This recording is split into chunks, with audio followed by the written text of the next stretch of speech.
Hi everybody, Nick from Dynamic Fitness and Strength here. Today we're going to talk about one of the most important and athletic lifts you can possibly do. It's the deadlift. Very difficult to master and get down very perfectly, but it works fantastic for posture and just overall athleticism. So in the deadlift, the key, we're going to start from the top down in the muscle positioning. A lot of it has to do with posture, and that's why deadlift is one of the greatest lifts you can do within athletics, is it helps to establish posture. Starting from the top, we want to have our shoulders nice and tall, so we want to have our head up nice and tall. It's going to drop our shoulders down. In dropping our shoulders down, our lats automatically start to tighten. You don't want to flex them, you want to more or less just feel them start to activate. What that does is allows my thoracic spine to come up, my shoulders to drop, and now I have good positioning within my body.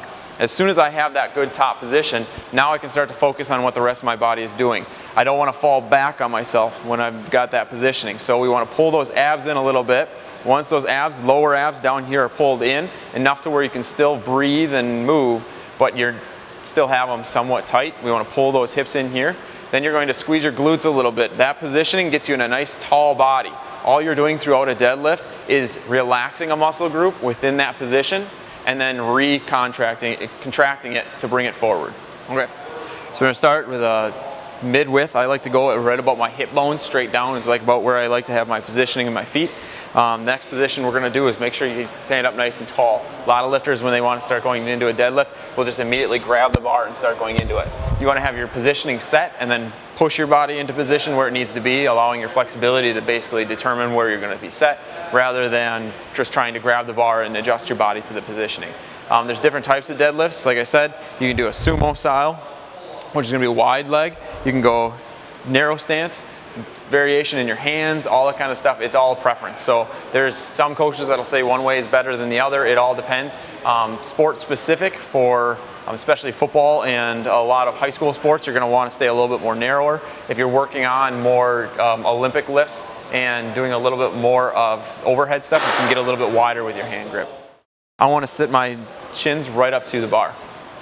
Once I get those shins right up to the bar, I'm going to stand up nice and tall, let my shoulders drop, and start to tighten up right here in my lats to be able to hold my positioning down. I'm going to pull in my hips, not allowing my body to sit forward. I'm going to pull in with my hips a little bit, stand up nice and tall, look straight ahead. In a deadlift, you always want to basically be looking, keeping your head on a perfect straight 90-degree angle of where your eye level is to where your neck is, so that you're not looking up and tweaking your neck, and you're not looking down to round over. We want to stay straight up nice and tall.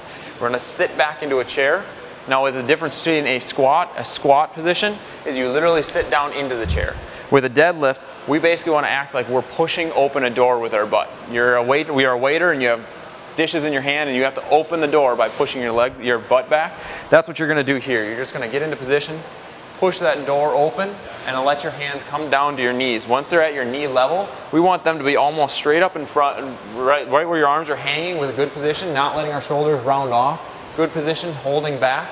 We just want to continue down until you can grip the bar. Once you can grip the bar, there's two different types of grips. You can grip overhand or you can grip alternating. Overhand is going to allow you, basically is a little bit harder to do. It allows a lot more grip strength development. When you go one hand under and one hand over, that allows you to push the bar when it's falling out of one hand into the other hand. A lot more strength. You can usually go a raw grip a lot more. Other coaches will use lifting straps as well. It doesn't really matter, just as long as you hold on to the weight well throughout the lift. We're going to get into position, we're going to get down. I'm going to use an alternated grip, and my width on my hands is going to be just outside of my knees so that my elbow will clear my knee, but I don't want to get too wide because otherwise I start working my back and I start turning it into almost like a row and a back lift more than a core lift and a posture chain lift. So I'm just going to sit back, get into position. Once I'm into position here, I'm going to reach back as far as I can. This weight is going to balance out my weight. So as soon as I grip that bar, I'm already starting to lift the weight. Getting a good solid lift, I'm just going to sit back onto my heels, reach that butt out, start to pull up through my glutes, squeezing my butt and my abs, pushing my hips forward, letting the bar run right along my legs, keeping my position, not folding over, keeping my back position until I come all the way up, squeezing my glutes as hard as I can, my abs as hard as I can, and locking my shoulders down in position, not back. You'll see a lot of positioning ending like this. We want our glutes to meet our abs at the top. If you're bending backwards, my abs aren't working. If I'm forward yet, my glutes aren't working. I'm going to end perfectly tall, glutes tight, abs tight, shoulders down nice and with my head straight ahead. So now I'm just going to do a couple repetitions so you can see how it would look.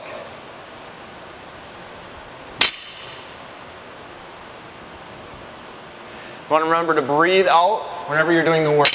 So when I'm doing the work, which is right now, to breathe out, breathe back in on the way down. We also at the top, we always want to keep a slight bend in my knees. We don't want to lock them out straight. Keep a slight bend. That's how you pass out at the top, is when you lock those knees out. So keep just a slight bend, enough to kind of wiggle them. And then back down. End safely. Always want to end here. We don't want to just do that last one and let it go halfway down, end up twisting our back at all. Make sure you guide the weight down. We don't want to throw the weight around either. That doesn't show control. You build the most amount of muscle and the most amount of control on the negative side down. So as I'm coming down, this is when I'm building the most control in my glutes and my abs. It's not just on the up, it's on the way down as well. So we want to have a consistent, quick motion to the top, nice and controlled on the way down. Where you work power on a deadlift is speed. So we want to get that weight up as fast as we can without tweaking our form. So we get down in position, come up, squeeze, come forward, go back down.